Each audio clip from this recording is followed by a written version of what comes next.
네, 안녕하세요. 비욘디 구독자 여러분. 오늘도 경남대학교 심리학과 김태훈 교수님과 함께 방송을 진행을 하고 있습니다. 너무 아침이라서 또 이런 얘기하기가 조금 무거울 수도 있는데요. 네. 오늘은 결혼에 대한 아, 이야기를 네네네. 조금 경제적인 관점에서 들여다보려고 합니다. 네. 아마 또 설에 조카들 만나고 하면서 젊은 세대들의 고민을 좀 들어보셨을 것 같아요. 근데 꼭 그런 얘기가 있더라고요. 좀 맞벌이 안 하면 네. 요새는 결혼 안 한다. 경제력이 진짜 중요하다. 이러면서 좀 이렇게 재고 따지는 것들이 나는 예전에 안 그랬는데 우리는 좀 그렇게 안 하고 사랑하면서 결혼했는데 요새 애들은 왜 이렇게 따지는지 모르겠다라고 생각하셨을 수 있을 것 같아요. 그래서 오늘은 좀 그렇게 사랑이 조건이 된 심리적 배경을 교수님과 네. 함께 따져보겠습니다. 알겠습니다. 네. 네. 들으시다가 또 궁금한 점들 아. 생기시면 댓글에 남겨주시면 저희가 또 실시간으로 답변도 드리겠습니다. 일단 네. 사랑해서 결혼하는 거죠. 일단은 사랑해서 결혼하는 거다. 네. 결론은 일단 그렇게 되는 네, 건가요? 네, 알겠습니다. 저도 이제 방어막을 좀 치고 시작을.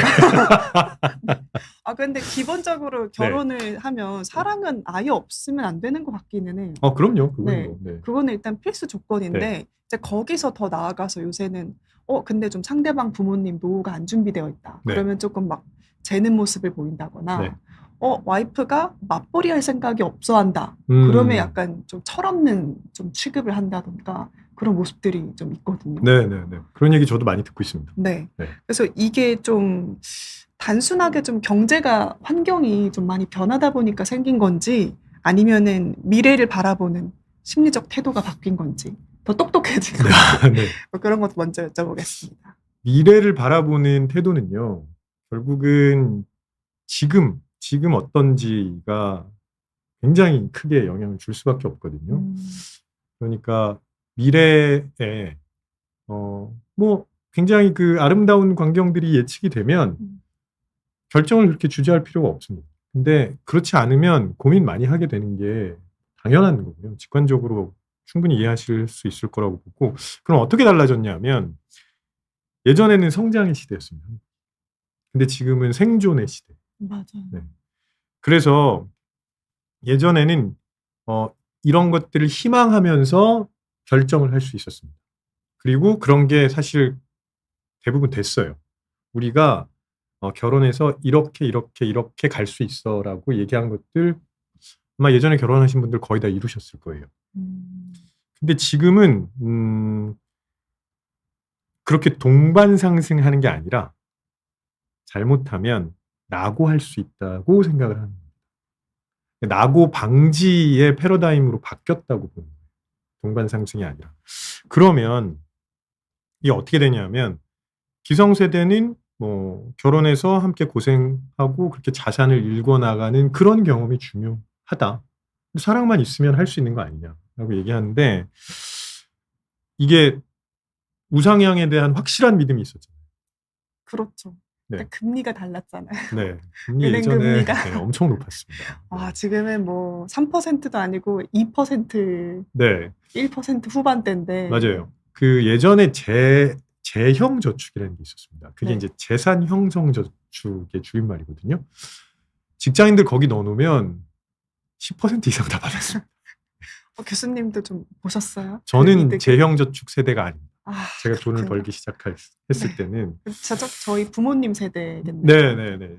그래서 그때는요, 내가 열심히 일하면 우리 가족들 먹여 살릴 수 있어라고 생각하는 게 크게 무리가 아니었어요. 게다가 이제 그때는 둘이 합치면 뭔가를 갖춰야 되기보다는 아낄 수 있었다는 거죠. 네. 그러니까 경제적으로 이득이 되니까 사랑만 있으면 결혼할 수 있다고 생각하셨던 거고, 지금은 생존의 시대니까 동반 상승이 아니라 낙오 방지거든요.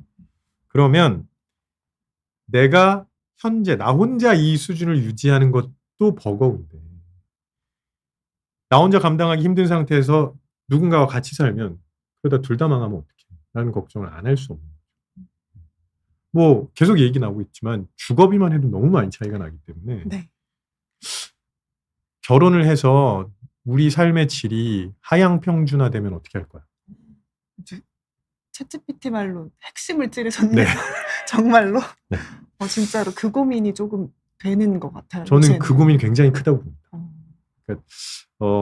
그냥 나 혼자 있으면 그래도 지금 맞아요. 요 정도 뭐 충분하진 않지만 그래도 내가 하고 싶은 거 조금이라도 즐기고 살 수 있는데 결혼하면 이런 거 다 못할 것 같은데? 맞아요. 네.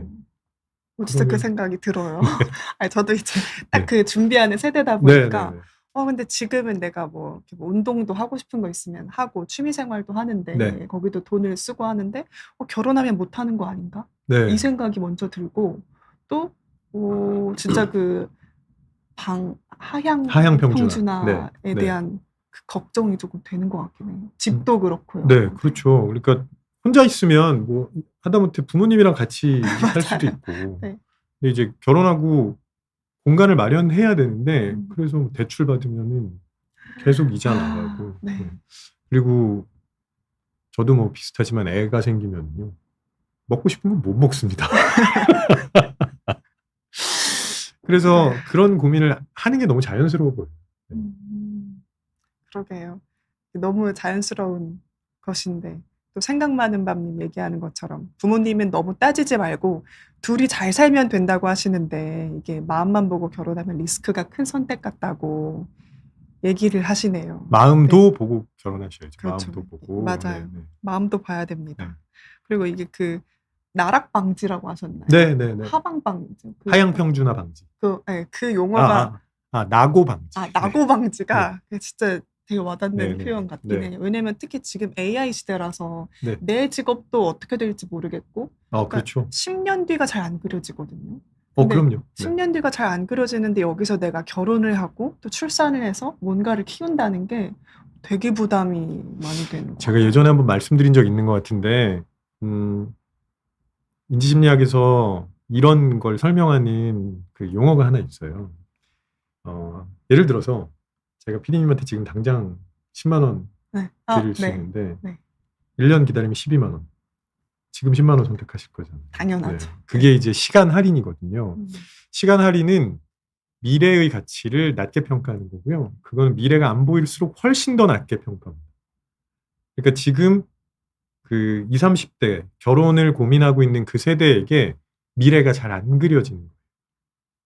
그러면 지금의 조건에 훨씬 더 집중할 수밖에 없어요. 그런 현실이 있군요. 네. 지금 폴리님도 소득 격차 딱 얘기를 해주시는데 이것도 진짜로 커요. 그리고 그 어느 순간부터 뭐 예전에도 그러셨는지 모르겠는데 그 경제력이 좀 예전에는 그 조건이었다면 요즘은 좀 그 사람 자체가 된 것 같은 때가 보이거든요. 그러니까 거의 자존감이랑 동일시되는 게끔 읽히는 현상도 있어서 이제는 뭔가 경제력이 조건이 아니라 그 사람의 어떤 정체성까지 된 것 같다는 생각도 좀 들었습니다. 이거 굉장히 복잡하게 엮여 있는 겁니다. 그런 지금 말씀하신 현상이 지금 우리나라에 아주 광범위하게 퍼져 있는 건 맞고요. 몇 가지 요인이 있는데 첫 번째는 성취주의, 성취 지향적인 생각들을 사람들이 하거든요. 그러면 성취라는 거는 대부분 눈에 보이고요. 바로 비교가 가능해요. 그래서 내가 누군가와 비교할 때 기준이 딱 하나만 있는 거예요. 그게 경제력. 그러면 경제력이 높은 사람은 훌륭한 사람, 아닌 사람은 별로인 사람, 이렇게 자꾸 생각하게 되는 거죠. 이거는 사실은 심리학자들은 거의 동의할 텐데 굉장히 위험한 거거든요. 기준이 하나밖에 없는 건. 그러면 그 기준에서 예를 들면 평균 이하인 사람들은 다 자기는 좀 부족하다, 문제가 있다 이렇게 느끼게 되고요. 효능감이 엄청 떨어질 수밖에 없어요. 그러니까 내가 지금 예를 들어서 뭔가 고민하고 이거 해보고 싶어서 하려고 하는데 뭘 하든지 간에 그걸 돈이나 사회적인 지위로 환산해서 사람들이 생각하잖아요. 맞아요. 그러면 내가 하고 있는 일 자체에 대해서 가치를 못 느끼는 거예요. 이거는 상당히 안 좋죠. 네. 그래서 우리나라에 그 돈 말고 좀 다양한 다른 대안적인 가치들이 좀 있어야 돼요. 지금 너무 없죠. 없어요. 네. 지금은 거의 뭐 주식. 네. 너 주식 뭐 갖고 있어? 이거 이렇게. 그리고 부동산에 대한 가치관. 이런 걸로 되게 많이 보더라고요.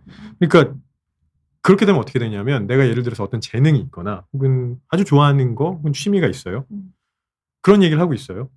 근데 그 얘기의 끝은 어떻게 되냐면 그래서 너 얼마 버는데 이렇게 됩니다. 그거 하면 돈이 되는 거야? 음. 모든 대화가 그렇게 끝나니까 음. 그러면 너무 삭막해지잖아요. 그렇죠. 네. 그리고 오죽하면 또 애들 학원비 같은 거 그런 것들도 다 아껴가지고 나중에 사업할 때 줘야 된다 뭐 이런 얘기까지 나오잖아요. 그럼요. 왜냐하면 이제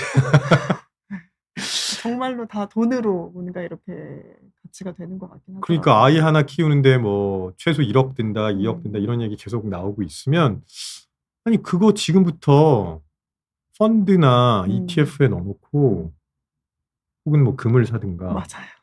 걔가 성인이 됐을 때 주는 게 훨씬 낫지 않아 이렇게 생각하는 거예요. 이거 근데 왜 그런가를 생각해 봤어요. 우리나라가 비교 밀도가 너무 높습니다. 그러니까 생존 경쟁이 심하고 좁은 공간 안에서 모두 다 비교하고 있으니까 그래서 그런 게 아닌가 싶고요. 제가 좀 안타깝게 생각하는 것 중에 하나는 이 아이들 아주 어렸을 때부터 너무 비교에 강하게 노출이 돼요. 심하게. 제가 고등학교 다닐 때는 내신 성적이 전체 점수로 매겼어요. 내신 성적을. 그래서 뭐 1등부터 몇 등까지는 몇 등급 이렇게 했거든요. 지금은 과목별로 내신이 나오잖아요. 그러면 모든 과목 다 경쟁해야 됩니다. 그리고 또 시험 문제를 좀 쉽게 내서 모든 아이들의 성적이 올라가는 걸 방지하기 위해서 다 100점 맞으면 다 최하 등급이잖아요. 맞아요. 그러니까 내가 잘해서 되는 게 아니라 제가 못해야 되는 거예요. 상대평가죠. 네. 이런 식으로 성취주의가 그런 기준으로 자꾸 이어지는 겁니다. 그러면서 그렇게 교육제도를 만들어 놓고 그런 교육제도에서 성장한 아이들에게 야 니네는 왜 이런 생각만 해? 왜 낭만이 없어? 아니요 낭만을 가질 만한 기회가 없었어요. 그렇죠. 네. 정말로 없었어요. 계속 경쟁만 하면서 컸는데 네. 지금 왜 배만나님도 모두 결혼하세요 이렇게 얘기를 하시거든요. 그러니까 네. 그 참 어려운 것 같기는 해요. 그리고 저는 약간 그런 생각도 들더라고요. 너무 바쁘잖아요. 네네. 이게 또 바쁘고 일도 바쁘고 또 뭔가 이렇게 신경 써야 될 것도 많고 이러다 보니까 그냥 경제력이 약간 네. 그 휴리스틱이라고 하죠. 네네. 그냥 경제력만 보는 거예요. 그래서 경제력이 좋네. 성실한 사람일 거다. 네. 라는 식으로 좀 맞아요. 인지오류가 있는 게 아닌가. 그 되게 중요한 말씀을 네. 하셨어요. 경제력이 좋으니까 성실한 사람일 네. 거다. 집안도 좋을 거다. 뭐 맞아요. 이렇게. 기준이 하나인 거예요. 딱 기준. 그걸로 그 사람의 모든 걸 다 지금 평가하는 모습을 보이고 있는 거죠. 근데 왜 그럼 경제력으로 평가하고 그다음에 비교 경쟁에 계속 노출되는 그런 환경이 됐을까 또 고민해 봤거든요. 두 가지 정도 생각이 드는데 우리나라가 원래 시험에 진심인 나라입니다. 맞아요. 네. 조선시대에 과거 시험 대신 보여주는 사람이 있었어요. 그러네요. 네. 그래서 좀 우픈 이야기인데 1, 2, 3등 과거 1, 2, 3등이요? 네, 과거에서 1, 2, 3등 한 게 모두 한 사람이 그런 사례도 있었다고 제가 들었거든요. 아 그래요? 조선시대에는요? 네. 그리고 막 모두 그 집안의 뭐 장손을 급제시키기 위해서 다 투자하고 이런 일이 많았으니까 그게요. 한국은 학벌 혹은 시험을 통해서 인생 역전이 가능한 나라였기 때문에 그래요. 유럽은 귀족 사회였기 때문에 그게 안 되거든요. 근데 우리나라는 그게 가능했기 때문에 그런 측면이 좀 있어요. 좋게 생각할 수도 있습니다. 계층 이동 사다리가 남아있다는 거예요. 근데 그게 학벌이죠. 그러면 학벌이 계급이 됩니다. 그리고 또 하나는 이제 경제력도 지금 계급이 되어가고 있잖아요. 최근에 들은 이것도 우픈 얘기인데, 전업 투자가인 부모님이요. 자식을 서울대 보내셨어요. 그래서 굉장히 자랑스러워 하시는데, 또 그 이후에 하시는 말씀이 뭐냐면, 그 아이가 졸업한 후에 본인처럼 전업 투자가가 됐으면 좋겠다고 생각하시는 거예요. 경제력이 자산이 계급이 되어 가다 보면 그렇게 생각할 수밖에 없거든요. 그래서 이런 부분들이 좀 맞물려 있지 않나. 그냥 자본주의 사회라서 경제력이 자존감이 된 게 아니라 또 우리나라 문화적으로도 네, 또 어떤 네. 그런 면들도 있다고 봐야 되는 거네요. 네. 근데 그래서 요즘은 그 경제력을 되게 중요하게 봐서요. 네. 직업이 없으면 결혼을 안 해야 된다고 또 이렇게 생각을 그렇습니다. 하는 좀 네. 이런 풍습이 있어요. 네, 네. 그러니까 맞벌이를 꼭 해야 된다라고까지 좀 이렇게 생각을 하는 게 있어서 사실 그냥 관계가 꼭 네. 그런 것만은 아닌데 네. 너무 좀 경제활동 여부로 관계의 자격을 평가하는 데까지 간 것 같다는 생각도 들더라고요. 그렇게 말씀하시는 분들이 많은데 그 얘기를 지금 결혼 준비하는 청년 세대가 들으면 그러면 반대로 질문할 거예요. 맞벌이 안 하고 살아남을 수 있어요? 이렇게. 맞아요. 네. 맞벌이 안 하면은 집도 못 사요. 네, 이러고. 네. 무슨 말이냐면 예전에는 결혼을 감정 공동체를 형성하는 과정으로 생각했습니다. 근데 지금은 결혼이 생존 공동체가 되는 거예요. 그래서 생존 공동체이기 때문에 서로 살아남게 만들어줘야 되고요. 그러면 손실이 굉장히 중요해져요. 서로 살아남게 만들어줘야 되는 결혼이에요. 네. 그 손실 회피 성향 아마 많이 들어보셨을 텐데 네. 만약에 내가 경제 활동을 하지 않는 파트너랑 결혼을 하면 이후에 올 수밖에 없는 리스크를 나 혼자 짊어져야 되는 거예요. 그쵸. 이건 굉장히 큰 손실의 위험이 있어요. 그런 건 피하고 싶은 거죠. 그러니까 예전에는 미래에 닥칠지도 모르는 위험은 같이 극복하면 되는 거예요. 지금은 피할 수 있으면 피하는 거. 이렇게 달라져서 그래서 당연히 경제 활동 해야 되는 거 아니야 이런 생각이 있는 거죠. 좀 차갑게 느껴지는 풍조가 좀 있기는 하지만 근데 또 그렇게 얘기해 주시니까 살아남을 수 없다라는 불안감 때문에 또 그런 것들을 더 따지게 되는 걸 수도 있겠네요. 그리고요. 부모님 세대가 생각해 보셔야 되는 게 하나 있어요. 예전 그러니까 지금 부모님 세대는 대부분 이제 외벌이셨잖아요. 그리고 어머니들이 집안에 계셨단 말이에요. 맞아요. 근데 어머님들이 무슨 생각하고 계시냐면 내가 일을 안 하니까 경제력이 없고 나의 아무런 결정권이 없었어. 라고 생각하셔요. 그러면 내 인생의 결정권을 누구한테 넘겼던 겁니다. 그래서 꽤 많은 어머니들이 딸한테 너는 일해야 돼. 라고 말씀하실 수밖에 없는 거예요. 근데 그 부모 세대의 경험이 이렇게 전달된 것도 생각을 해주셔야 된다. 그러겠네요. 네. 그러니까 내 인생의 결정권을 누구한테 넘긴다? 아, 이거 누가 받아들이겠습니까? 맞아요.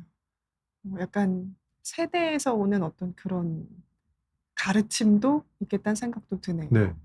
맞아요. 저희 아빠도 꼭 그 강조하시거든요. 여자는 경제력이 있어야 된다. 그래서 꼭 강조하세요. 그래서 예. 그래서 이렇게 일을 열심히 하시는 거예요. 모르겠어요. 경제력이 있어야 된다고. 안 그러면 이제 또 딱 그 얘기를 하시더라고요. 결정권이 없다고. 네. 알겠습니다. 네. 그러면 다음 질문 가기 전에 좀 질문 주신 것들 한번 읽어보면 좋을 것 같습니다. 네.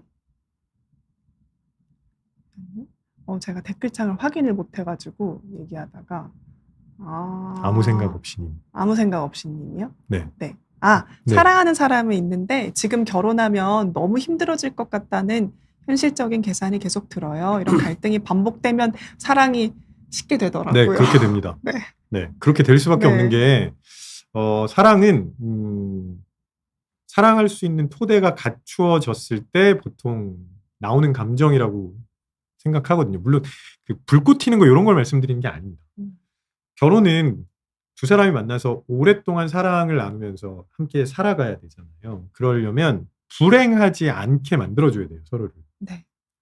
그래야 행복감을 느끼면서 사랑할 수 있는 건데 그렇게 계속 갈등이 반복되면 행복해질 준비를 하기가 좀 어렵습니다. 그러면 아무래도 나랑 안 맞나 하는 생각도 하겠죠. 계속 그 불행 얘기가 계속 나오네요. 네, 불행을 서로 방지를 해줘야 된다. 그리고 동동이님께서 SNS 보면 다들 신혼집, 혼수, 예단 이런 게 너무 화려해 보여요. 다들 젊은 나이에 어떻게 이렇게 시작하는 건지 아직 준비가 안 된 느낌이라 뒤처진 기분이 드신다 했는데요. 그 세 번째 제가 드리려고 했던 질문이랑 비슷한 것 같아요. 요새 출발선이 너무 높아졌어요. 아니요, 일단 소셜 미디어를 끊으시면 됩니다. 네. 아 근데 이제 도파민 중독된 사람으로서 소셜 미디어 끊긴 되게 어렵거든요. 아니 거기 그러니까 항상 제가 말씀드린 건데 거기는 하이라이트만 나옵니다. 네. 비하인드가 없어요. 네. 네, 그래서 특히 결혼 준비하시는 분들은 그거 잠시 일시적으로 잠시 끊으셨으면 좋겠습니다. 정보만. 자꾸 비교하게 되니까. 그러니까요. 네. 근데 이제 출발선을 점점 높게 설정하는 부분은 분명히 있죠. 네. 그러니까 계속 이제 과거랑 비교해서 말씀을 드리면 예전에는 우리가 서로 아직 완성된 존재라고 생각하기는 어렵지만 마음을 합쳐서 완성된 형태의 결합을 만들어낼 수 있다. 이렇게 생각을 하셨다면 지금은 좀 전에 말씀드렸던 것처럼 손실 회피가 너무 강력하게 나타나기 때문에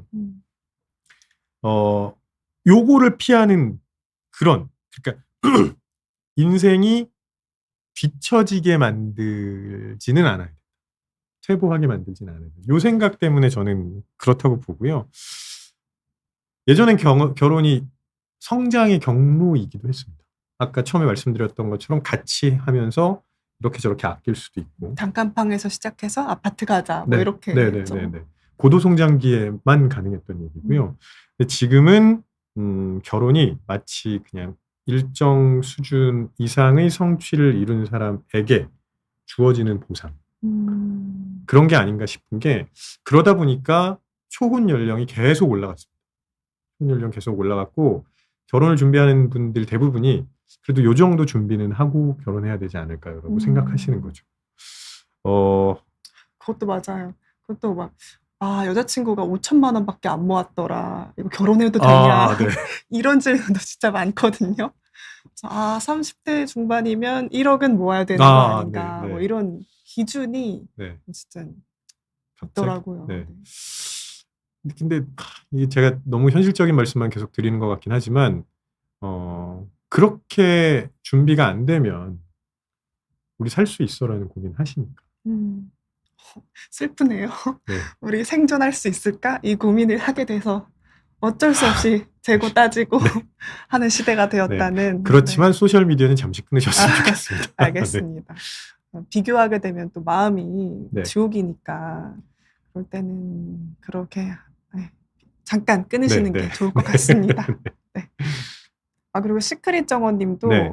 애 낳으면 특히 더 어렵다고 하더라고요. 출산을 미루다 보면 또 나중에 후회될까봐 두렵고 지금 낳으면 감당 못할까봐 또 두렵습니다. 라고 하셨는데 이것도 진짜 지금 30대 여성들이 많이 하는 고민이죠.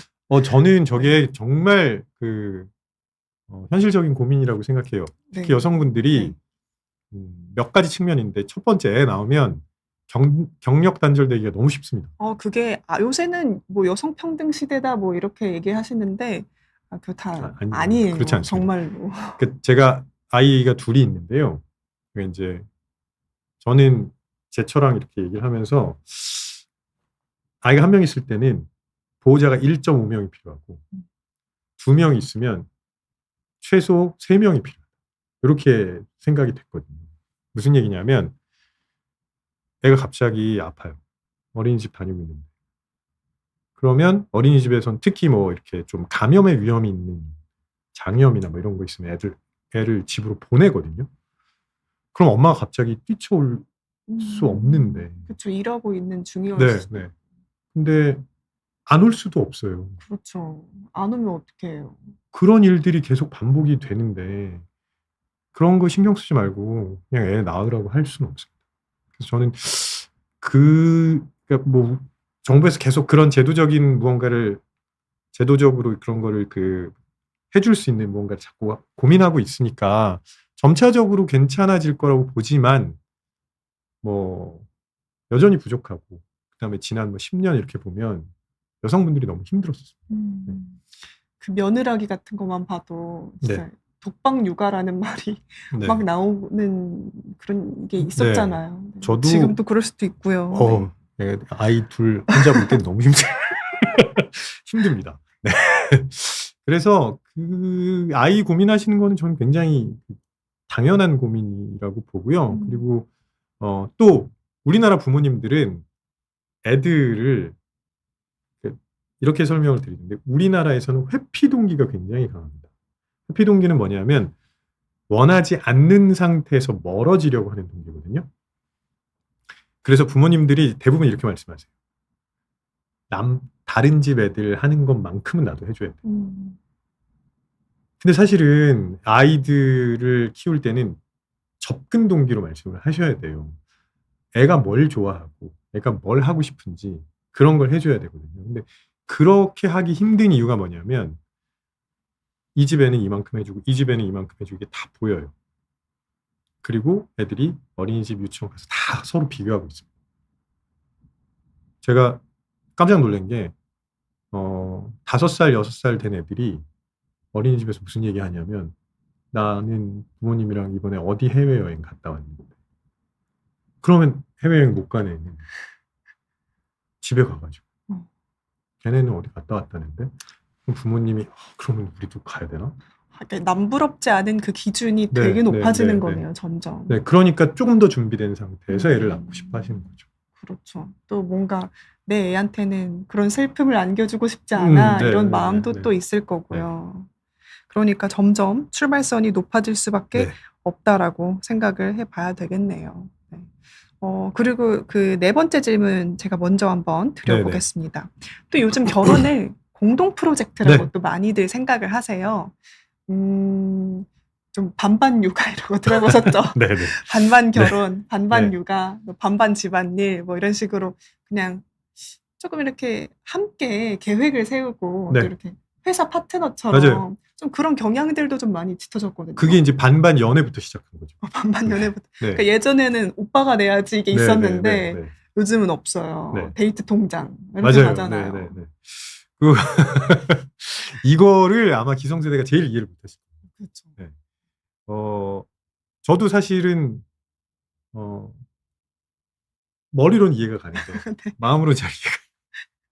근데 이게 왜냐하면 예전에는 감성적인 결합이었다고 말씀드렸잖아요. 근데 공동 프로젝트라는 단어 자체가 전략적으로 제휴한 겁니다. 그래서 전략적으로 제휴했기 때문에 서로 유지해주고 관리해주는 데 필요한 그걸 위해서 지속적으로 자원을 투입해야 하는 프로젝트가 되는 거예요. 그러면 일방적으로 희생하는 거는 말이 안 되죠. 그래서 이 표현이 바뀌었어요. 예전에는 대부분 남자분들이 내가 뭐 도와주면 돼? 라고 물어봤죠. 맞아요. 요새는 그러면 화내요. 뭘 도와준다는 거야? 네 일이야 이렇게 나오잖아요. 어떻게 나눌지를 고민하는 거죠. 공동 프로젝트라는 게 그런 표현인 것 같고요. 그러면 이제 많은 분들이 이렇게 말씀하세요. 사랑이 사라진 거 아니야? 그렇죠. 낭만이 사라졌다. 네. 저는 관점이 바뀐 거라고 생각해요. 그러니까 심리학 굉장히 유명한 스턴버그라는 심리학자가 있는데요. 스턴버그가 이제 사랑의 삼각형 이론이라는 거를 제안을 했거든요. 그 삼각형의 각 꼭지에 친밀감, 열정, 책임감 이렇게 있습니다. 예전에는 친밀감과 열정이 중요했으면 지금은 책임감의 중요성이 훨씬 커진 거예요. 사랑 이론에서 책임감 부분이 훨씬 커졌다. 사랑이. 네. 근데 우리 이미 알고 있어요. 네. 내가 누군가를 사랑하는데 책임감을 느끼지 않는다? 그럼 사랑하는 거 아니잖아요. 네, 근데 지금은 그 부분에 훨씬 더 초점이 많이 가 있는 거죠. 네. 저 바람결애님이 딱 이 상황인 것 같은 게 배우자보다 수입이 훨씬 높으시대요. 근데 그게 제 자존감의 중요한 부분이기도 하고 더 잘 벌다 보니까 배우자를 존중하려고 노력해도 마음 한켠에 약간 내가 더 뭔가 해야 된다. 그러니까 이런 마음이 계속 드신다고 합니다. 뭐 이런 게 결혼 생활에 장기적으로 문제가 될 수 있을까요? 라고 또 얘기하시네요. 제가 바람결애님의 상황을 정확하게는 모르지만 예를 들어서 이제 수입 자체만 비교하시면 이게 약간 내가 희생해야 된다. 내가 조금 더 약간 이런 마음이 한켠에 있는 거죠. 그러니까요. 그러니까 그 수입의 액수, 그러니까 월급 액수만 딱 집중해서 보시면 그런 생각 들 수도 있어요. 근데 그 결혼을 하실 때 그런 걸 안 보진 않았지만 배우자가 사랑스러워서 그리고 배우자와 같이 있었을 때 경험할 수 있는 굉장히 많은 장점들 보셨을 거잖아요. 그렇죠. 그 덕분에 지금 그 수입을 계속 유지하고 있는 것일 수도 있어요. 그 친밀감과 안정, 덕이 또 있으니까요. 그러니까 흔히 보통 얘기하는 게 뭐냐면, 내가 결혼 안 했으면 지금 돈도 이만큼 더 모았을 거고, 또 훨씬 더 경제적으로 좋은 상태일 텐데 음. 이렇게 얘기하시는 분들이 종종 있는데 음. 그분들 결혼 안 하셨으면 여기저기다가 흥청망청 쓰셨을 수도 있어요. 그러니까 배우자가 친밀감과 그 열정을 통해서 나를 안정적으로 유지해 준다면 그거는 뭐 굉장히 중요한 측면이죠. 그러네요. 네. 그러니까 그냥 내 사랑에 책임감이 내가 조금 더 강한가 보다라고 생각을 하고 네, 네. 다른 부분들에서 내가 받았던 것들도 계산을 해야 된다는 네. 거네요. 할 거면 계산을 할 네, 거면 네. 제대로 물론이죠. 해야 네, 네. 된다라고 또 이야기를 해주셨습니다. 그래서 공동 프로젝트로 또 저희가 생각을 하고 네. 진행을 하고 있는 것 같고요. 질문을 조금 더 네, 받아볼까요, 네, 네. 교수님? 오늘 질문 엄청 많이 그러게요. 올라왔는데. 그러면은 저희가 그 사랑과 경제력을 도대체 어떻게 균형을 이룰 수 네, 있을지 얘기 나누기 전에 조금 질문 더 받고 네, 가보겠습니다. 상민오우님께서요, 경제적으로 넉넉하지 않아도 불평 없이 잘 버티고 만족하며 살고 열심히 하려는 사람이 있습니다. 네, 저희가 소위 이렇게 네. 좋은 며느리감 뭐 이렇게 얘기를 하는 거죠. 네, 이런 회복 탄력성이 높은 사람과 결혼하면 실제로 결혼 만족도가 더 높아질까요? 라고 얘기하셨어요. 뭐 당연히 더 높아지죠. 음. 그러니까 저걸 회복 탄력성으로 이제 표현하셨다는 거는 결혼 생활을 하다 보면 항상 좋은 일만 있는 건 아니니까 안 좋은 일이 생겼을 때 예상치 못한 일이 닥쳤을 때 나를 좀 든든하게 지지해 줄 수 있는 사람이라는 거잖아요. 그런 분 만나셨다면 바로 결혼하시는 게 좋다고 그쵸. 생각합니다. 맞아요. 네. 그리고 더더구나 지금 쓰신 거 보면 불평 없이 잘 버티고 만족하면서 좋은 거 맞아요? 좋은 건가요? 저는 상민 오우님이 결혼을 하셨는지 아닌지 모르겠는데 만약에 지금 말씀하시는 분과 결혼을 하셨다면 그 배우자는 우리가 지금 얘기하고 있는 것처럼 경제적인 그 단일 기준만 가지고 있는 게 아닐 거예요. 그래서 상민 오우님이 배우자에게 주는 굉장히 다양한 측면에서 만족을 하고 있기 때문에 수입이 조금 생각보다 적은 것 같아도 충분히 만족하면서 살 수 있는 겁니다. 제가 또 너무 세속적으로 생각을 했네요. 원래 이런 게 맞는데, 그쵸? 그러니까 꼭 그게 단일 기준이 아닌데, 네. 그래도 단일 기준을 너무 크게 생각하다 보니까 네. 또 이런 고민들이 나올 수도 있다는 생각이 드네요. 네. 그리고 마음 편한 하루님께서, 제가 그 다음으로 드리려고 했던 질문이랑 비슷한 것 네네. 같은데요. 배우자감에 대한 고민이죠. 그래서 네. 연인과 배우자는 심리적으로 다른 기준이 필요한 걸까요? 라고. 보통 여기서 저희가 경제적 조건이 들어왔잖아요. 근데 그거 말고도 사실 그 관계를 잘 유지하기 위한 여러 가지 요소들에 네. 대해서 또 제가 교수님한테 여쭤보려고 했었거든요. 저는 저 질문이 좀 옛날 질문인 것 같습니다. 옛날 질문이에요. 네. 예전에는 사랑하는 사람이랑 그냥 결혼해도 돼? 이런 얘기 많이 했거든요. 근데 지금은 많은 분들이 사귀면서 당장 결혼하겠다고 생각하지 않잖아요. 맞아요. 오래 사귀어보고 뭐 동거하시는 분들 되게 많고요. 그러면서 이 사람이랑 진짜 결혼을 해도 되는지를 계속 검증해 나가는 과정을 거치고 있다고 보거든요. 예전에는 결혼을 해야 되니까 맞아요. 연인인데 배우자가 괜찮을까 이런 고민을 하셨던 거거든요. 근데 만약에 지금 저 고민을 하신다면 지금의 모습도 보시고요. 10년 후와 20년 후에 그 상대방과의 모습도 같이 상상해 보셨으면 좋겠습니다. 그러면 훨씬 더 결정하시기 쉬울 거예요. 네.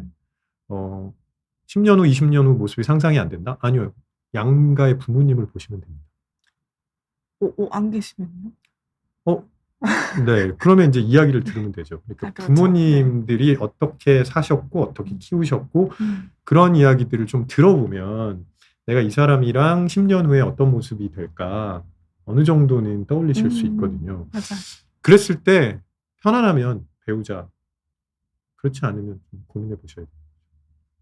교수님 혹시 결혼하신 지 몇 년 차신지 여쭤봐도 되나요? 제가 11년에 결혼했습니다.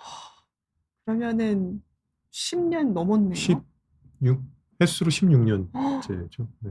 교수님 그러면 16년 전에 네. 노코멘트 하겠습니다. 아니, 진짜 갑자기 정말 네. 궁금해졌어요. 네네. 16년이나 함께 한다는 게 네. 그때는 상상이 안 되셨을 거잖아요. 저는 처음 시작하실 때. 저는 결혼을 조금 늦게 해가지고 네. 저는 그런 고민을 해보고 결혼했어요. 네. 근데 그러면 상상했던 모습대로 지금 관계가. 그래서 제가 아까 네. 노코멘트 알겠습니다. 근데 이제 네, 제 알겠습니다. 친구들을 보면 네. 30대 초반에 결혼한 친구들이 많은데 그때 그런 고민 안 했던 애들이 좀 있어요. 그리고 그 중에 안타깝게 갈라선 애들도 있고 그래서 그 고민은 꼭 해보셨으면 좋겠습니다. 알겠습니다. 한번 10년 후를 좀 이렇게 생각을 해보는 네, 네. 것들도 필요하다라고 얘기를 해주셨고요. 그럼 이어서 제가 이 질문 한번 드려볼게요. 그러면 저희가 네. 경제력으로 안정된 상태에서 결혼을 하면 실제로도 더 안정적인 관계로 갈까라는 질문을 한번 던져봐야 될 것 같거든요. 네. 경제력에 문제가 있는 상태에서는요.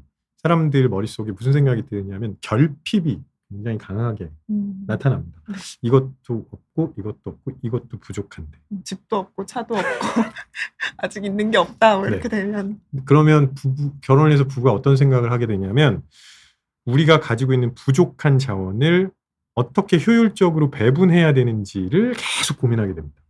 근데 자원이 부족하기 때문에 배분에 대한 고민을 할 때 갈등이 생길 수밖에 없어요. 왜냐하면 여성분은 이쪽에 더 많이 투자하고 싶은데 남성분은 이쪽에 더 많이 투자하고 싶을 수 있잖아요. 둘 다 틀린 얘기는 아니지만 가치관이 충돌하는 부분일 수 있거든요. 그러면 그런 갈등은 부부관계에 좋을 수 없는 거죠. 그래서 안정된 상태에서 결혼하면 당연히 좀 더 안정된 관계로 갈 가능성이 높은. 그거는 심리학적으로도 맞는 사실이라는 네, 거네요. 네, 네. 그러니까 꼭 한번 생각을 심각하게 해봐야 된다라고 해야 되겠네요. 네, 근데 제가 이거 고민을 보다가 재미있는 연구 결과가 하나 있었어요. 경제력이 갖춰졌다고 행복해지는 게 아니라는 건 모두들 알고 계시잖아요. 그렇죠. 네. 아까 회복탄력성 네. 상민오우님이 말씀하셨던 네네. 것 같은데 경제적으로 완벽하게 준비가 돼 있는 사람들끼리 결혼하면 회복탄력성이 상당히 낮을 가능성이 있습니다. 그러니까 경제적으로 둘 다 네, 네. 완벽하게 준비가 되어 있는 네. 상태면 네. 회복 탄력성이 낮을 가능성이 네. 높다고요? 서로 경제적으로 다 준비가 돼 있으니까 우리 네. 이쪽에서도 서로 다 준비가 되어 있다고 생각하잖아요. 네. 근데 예상하지 못한 갈등이 생겨요. 네. 그럼 그것 때문에 심각한 문제로 가는 거예요. 다르게 표현하면 어려움을 같이 겪어온 전후회가 없거든요. 그러니까 나 이렇게 다 준비해서 했는데 이게 무슨 말이야? 라고 할 수 있다는 거죠. 그 약간 현실적인 사례로 가져오면 이런 거네요. 네. 그러니까 둘 다 좀 이렇게 잘 준비를 해서 결혼을 했는데 부모님 노후도 다 준비됐다 생각했는데 갑자기 한 분이 아프셔가지고 네, 심각하게 맞습니다. 아프셔서 네. 뭔가 이런 좀 이렇게 그런 돈을 그렇죠, 쓸 그럴 일이 수 있죠. 커질 때 네. 갈등이 다른 좀 이렇게 없이 시작하는 네, 것보다는 좀 클 수 있다. 네. 그래서 갈등 해결한 경험이 없기 때문에 네. 굉장히 위험에 노출이 되어 있는 거예요. 그래서 제가 소개해드리려고 했던 재밌는 연구 뭐냐면 미국 에모리 대학에서 한 건데 결혼식 비용이 높잖아요. 이혼율이 높게 나타나요. 그럼 호텔 결혼을 하면 이혼율이 높다는 건가요? 네, 뭐 이걸 한국이 그대로 적용할 수 있을지는 네. 모르겠어요. 미국 연구니까요. 네.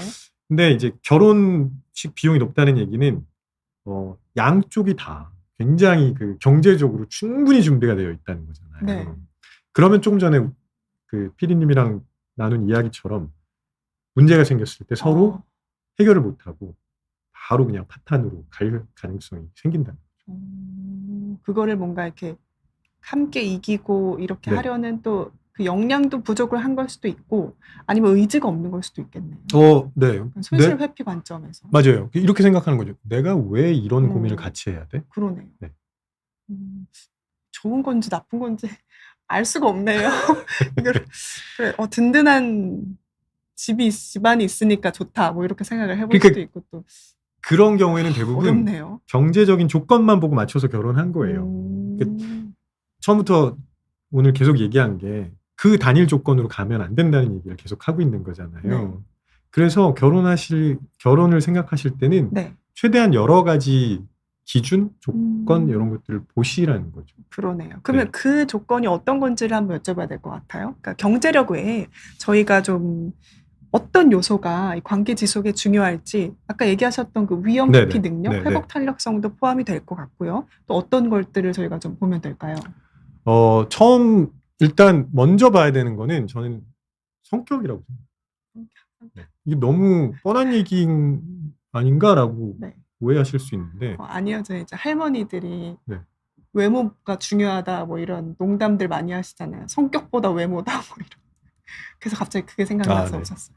성격 외모, 중요하죠. 네. 외모 중요합니다. 외모도 중요한데. 외모는 근데 근데 1번은 네, 성격이다. 네, 네. 네. 왜냐하면 그 심리학 연구 결과들을 쭉 살펴보면 성격 요인 중에 안 맞을 때 서로 해소가 안 되는 성격 요인들이 있어요. 아, 상극인 성격이 있다는 거네요. 그러니까 예를 들어서 외향성, 내향성 있잖아요. 네. 이런 거는 안 맞아도 서로 맞춰갈 수 있어요. 근데 정직 겸손성이라는 요인이 있습니다.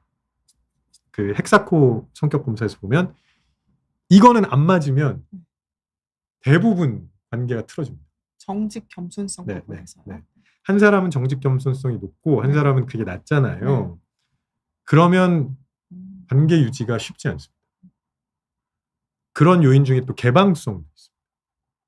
개방성이 네, 네. 개방성이 안 맞아요? 높은 사람과 개방성이 낮은 사람은 네. 관계 유지가 쉽지 않습니다. 아, 근데 여행 가는 것만 생각을 해봐도 쉽지 않을 네, 것 같긴 네, 하네요. 네. 근데 원만성 이런 거는 네. 좀 차이가 있어도 맞춰 나가요. 원만성, 뭐 신경성 이런 것도 네, 네, 좀 네, 네. 둔감한 사람이 더 맞추고 막 이런 맞아요. 거네요. 네.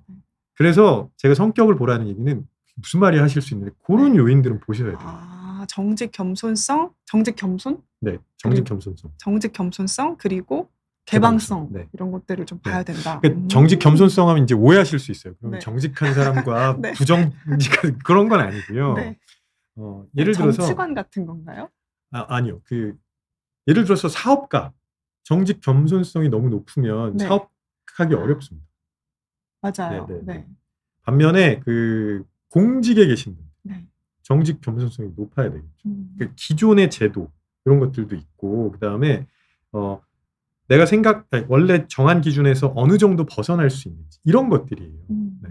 거짓말 하냐 안 하냐 이렇게 가시면 안 돼요. 알겠습니다. 네. 그런 거는 좀 맞춰 보시는 게 저는 중요하다고 봐요. 네. 근데 그런 거 잘 안 보시거든요. 뭐 맞춰갈 수 있겠지. 맞아요.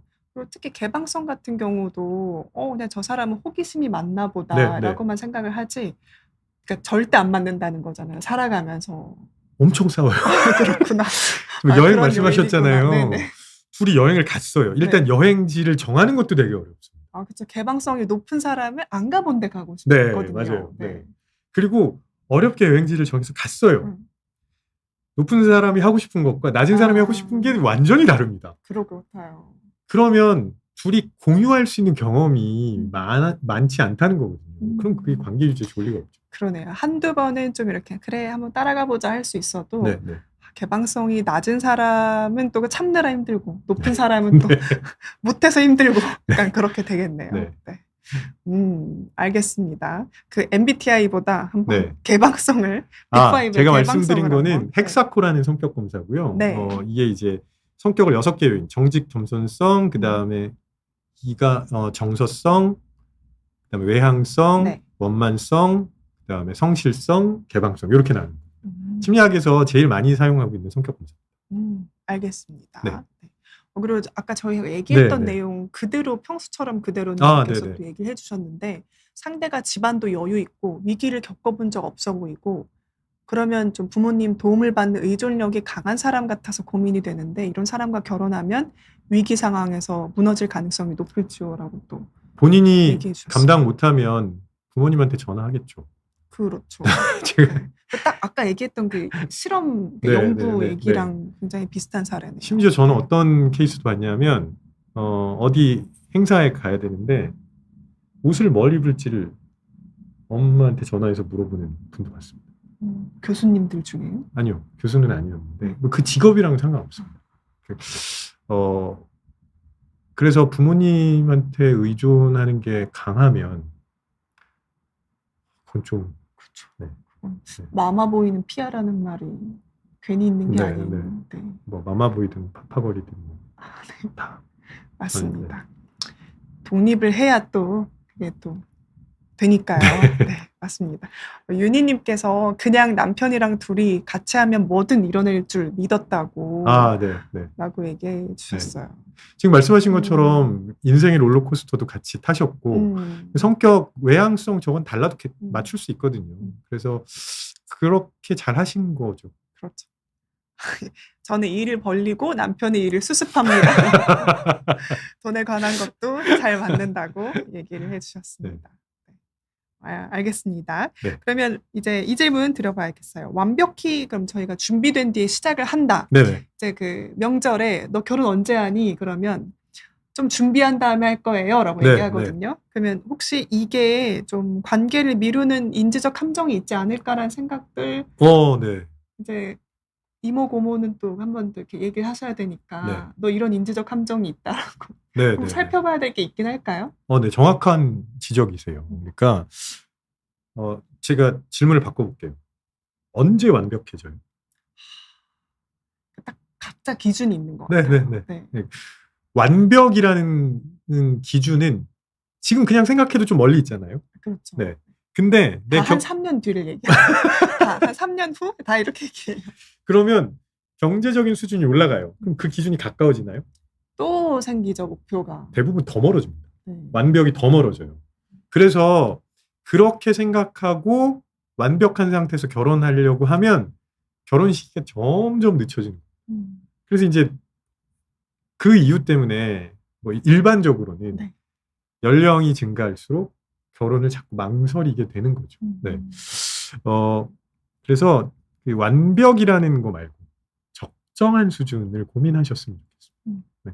요 정도면 결혼할 수 있지 않을까라는 고민을 하셔야지 완벽한 상태를 기다리고 준비하시는 거는 좀 어렵다고 보고요. 그게 잘못하면 본인한테도 큰 상처가 됩니다. 그러니까 완벽한 상태에서 결혼할 거야. 이렇게 생각하셨어요? 네. 본인이 생각하기에 그래도 이 정도면 거의 완벽해. 네. 배우자를 만났습니다. 네. 마음에 안 들어요. 어떤 아니 마음에 안 드는 측면이 있어요. 네네네. 있을 수 있잖아요. 있죠. 그러면 이런 생각을 하시죠. 내가 이런 사람 만나려고 이렇게 준비했어?